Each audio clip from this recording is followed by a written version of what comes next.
Okay, hello everyone, I'm Matt, and I'm reading a book of Death on the Nile by Agatha Christie. This is my reading practice, and I'm already read by the page 108, so I'm starting with the 109 chapter, part 2, chapter 7. Alright, here we go.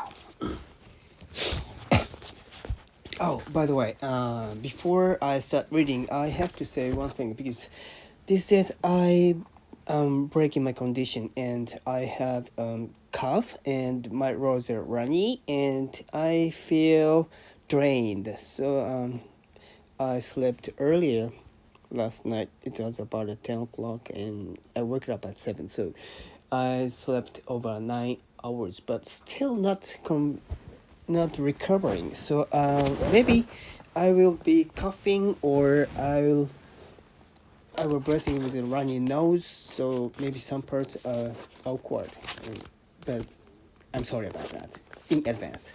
Okay, let's start with the chapter 7. Mrs. Allerton, looking quiet and distinguished in her simple black lace evening gown, descended 2 decks to the dining room. At the door of it, her son called her up. "Sorry, darling, I thought I was going to be late. I wonder where we sit. I wonder where we sit." The salon was stocked with little tables. Mrs. Allerton paused till the steward,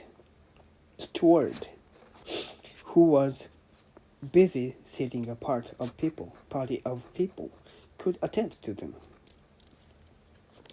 "By the way," she added, "I asked the little Askew Port to sit at our table." "Mother, you didn't!" Tim sounded really taken aback and annoyed. His mother stared at him in surprise. Tim was usually so easygoing. "My dear, do you mind?"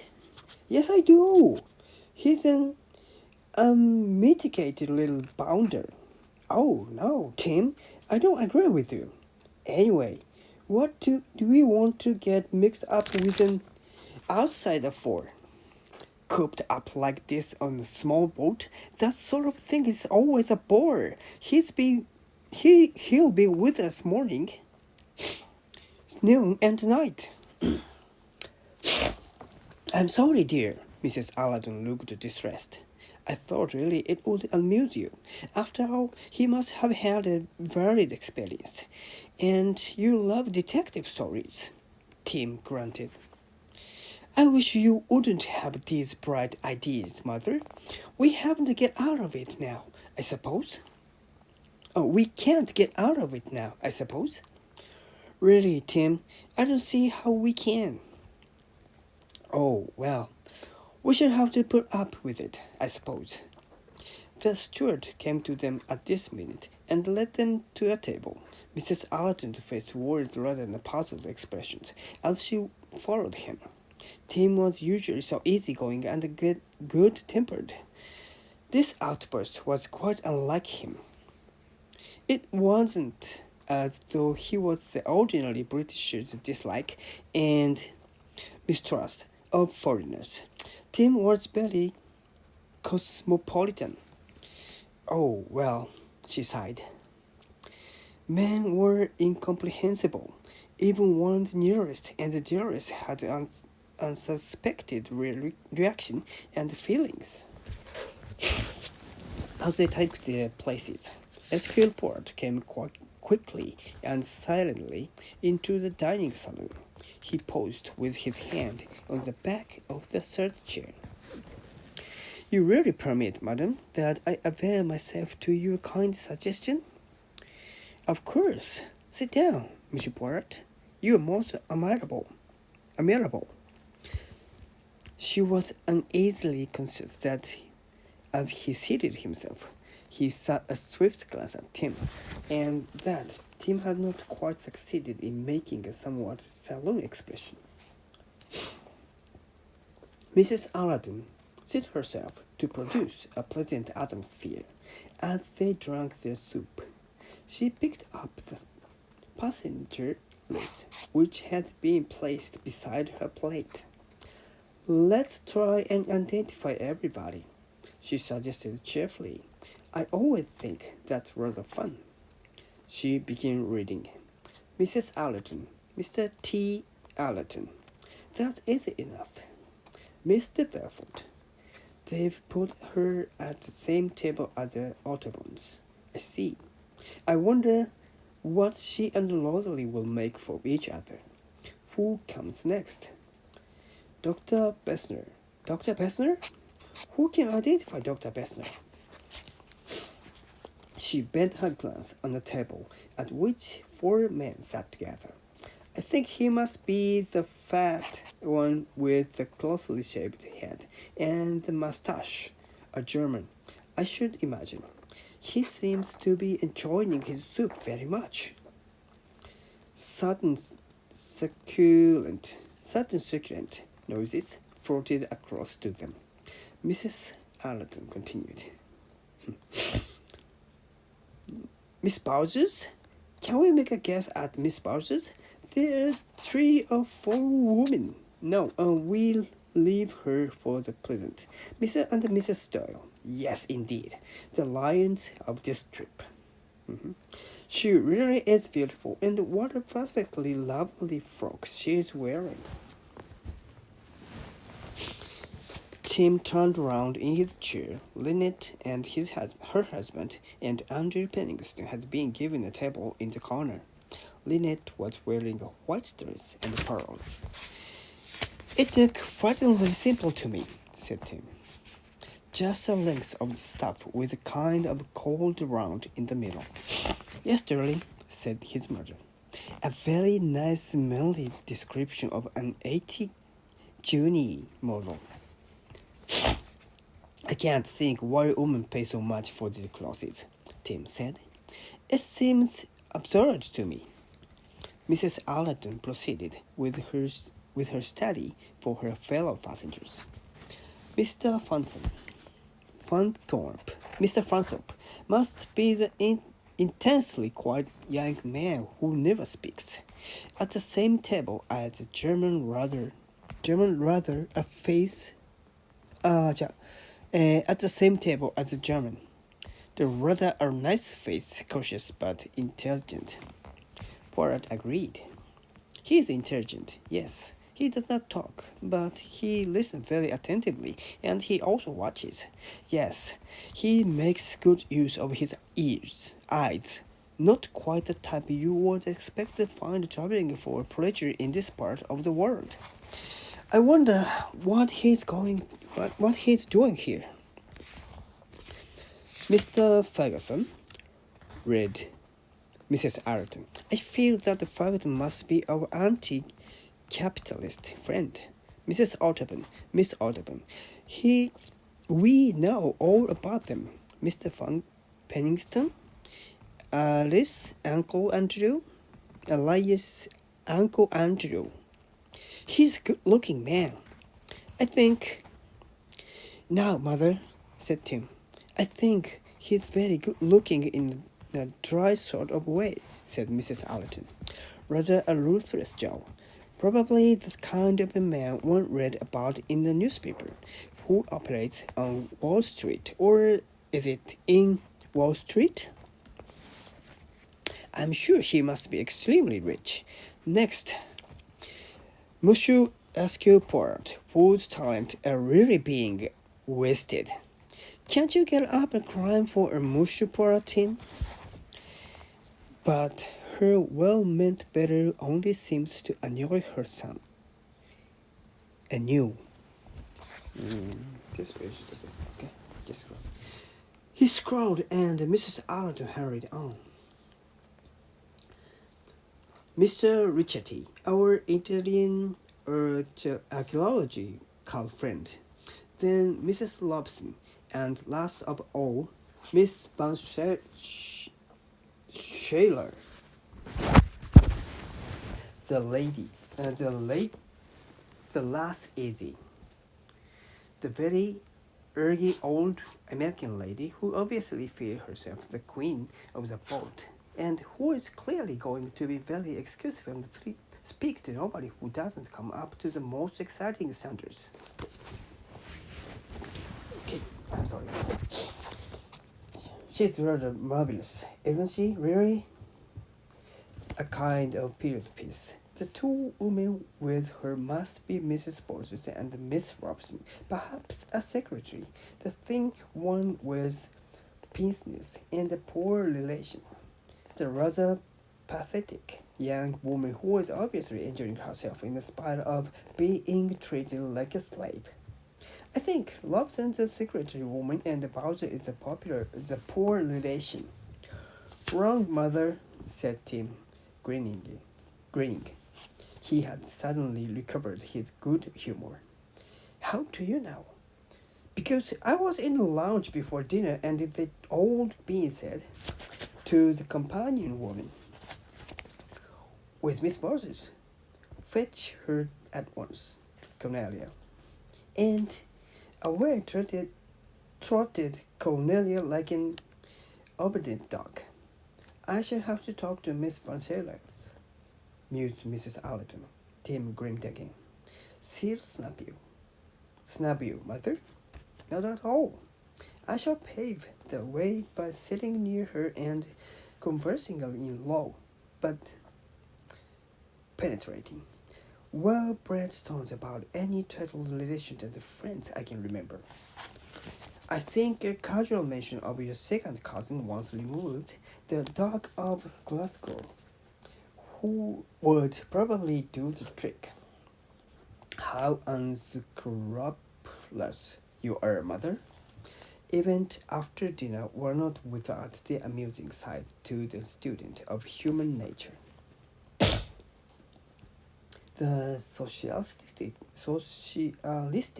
young man who turned out to be Mr. Ferguson, as deduced, retired to the smoking room, scorning the assemblage of passengers in the observation saloon on the top deck. Miss Van Schuyler,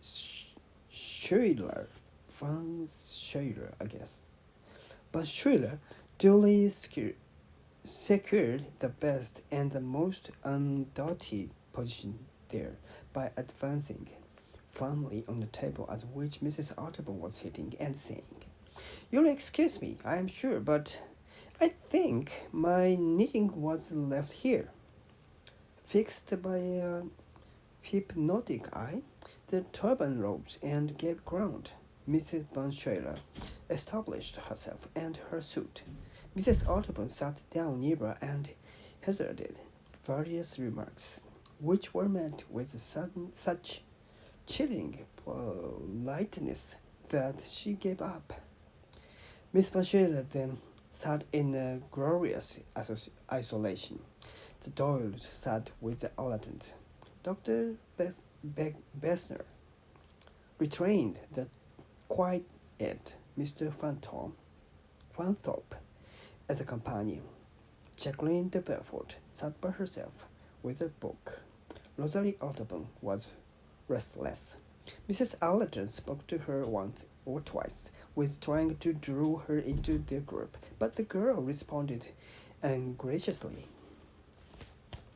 Monsieur Esquire Poirot spent his evening listening to an account of Mrs. Arterburn's mission as a writer. On his way to his cabin, that might be encountered Jacqueline de Belfort. She was leaning over the rail, and as she turned her head, she was struck by the lack of acute misery of her face.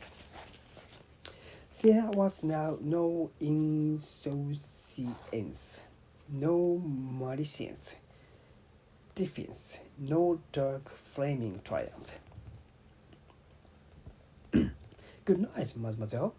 "Good night, Monsieur Poirot," she hesitated, then said, "You were surprised to find me here?" "I was not so much surprised as sorry, very sorry." He spoke gravely. "You mean sorry for me?" "That is what I meant.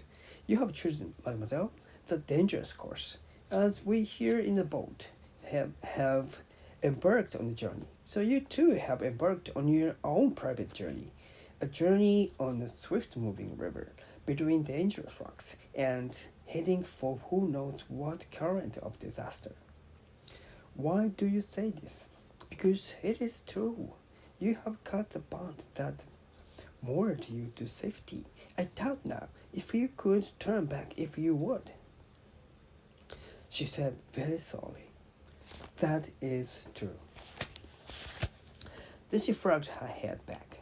Well, one must follow one's star, wherever it leads.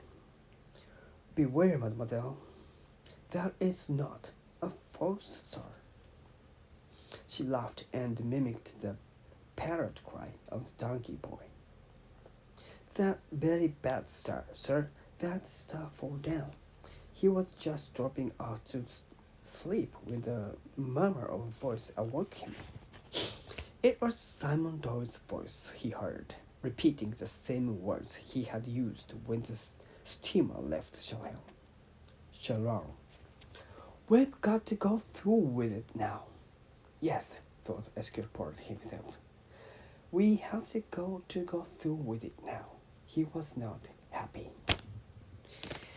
Okay, thank you for listening, and this is the end of the chapter 7, which I should read for today, as planned. It's from 109 pages to 116 pages. It's approximately about 7 pages, I guess. Yes, and I finished. And I'm sorry about my bad reading because today in a bad condition, and I really feel drained today with reading, and my runny nose and sore throat makes it harder too. But anyway, this is also a fun chapter with Mrs. Allerton's counting the numbers, calculations, with saying the names and the locations. It's like an explanation of the situation, but I think she likes to do these things as a writer. Yes, and she was a writer of a book of humans and about the sex too, and I guess I remember so. And the very fun sentence I found today is here. This is Monsieur Poirot. Please, here. Can I read this again? I was not so much surprised as sorry, very sorry. He spoke gravely. You mean sorry for me? Yeah, from here. That is what I meant. You have chosen, mademoiselle, the dangerous course, as we here in this boat have embarked as a journey. So you too have embarked on your own private journey, a journey on a swift-moving river between dangerous rocks and heading for who knows what kind of disaster.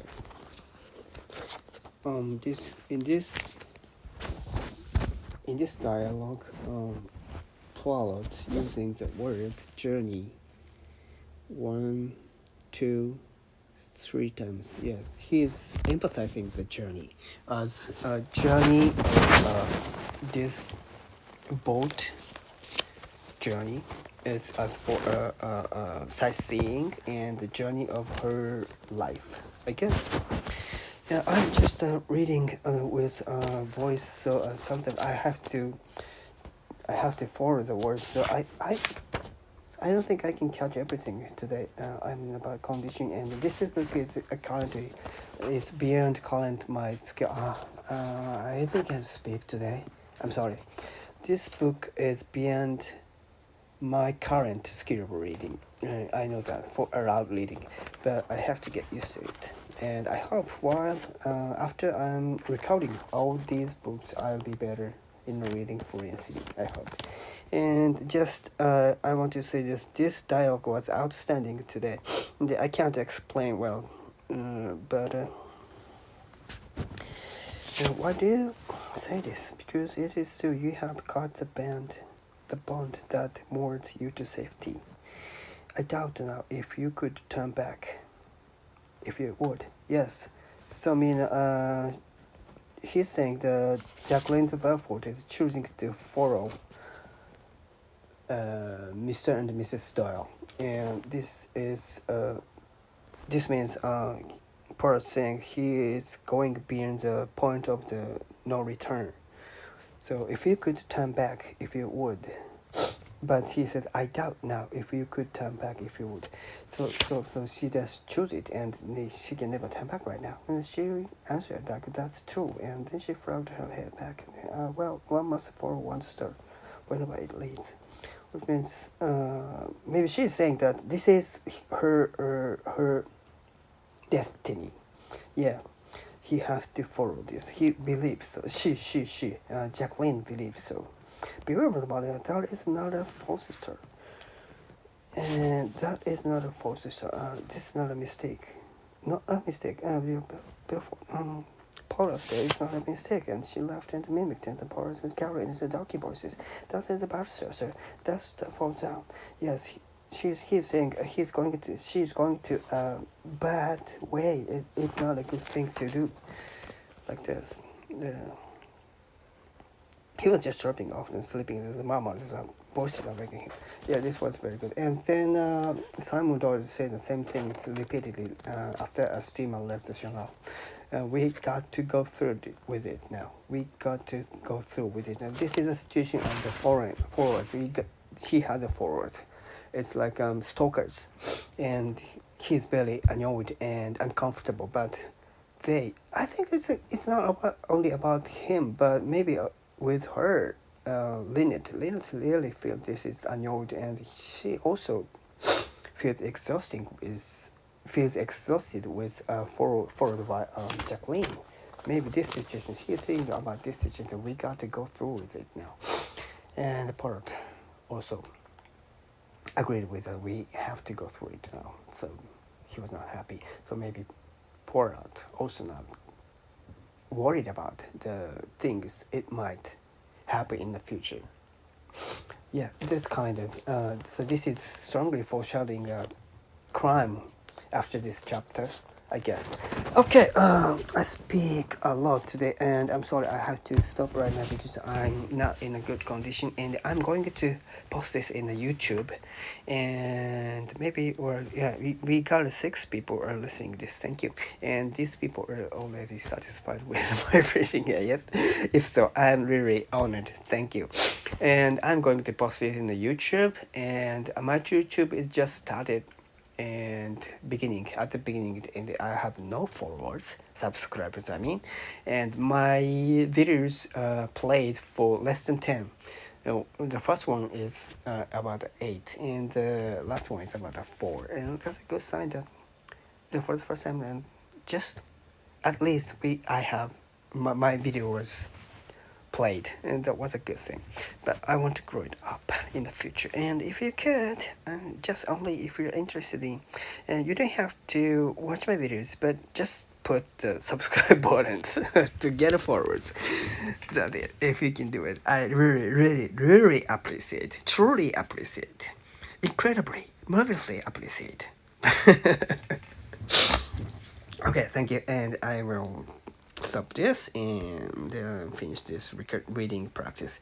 And thank you for listening today. Thank you. See you next time. Bye bye.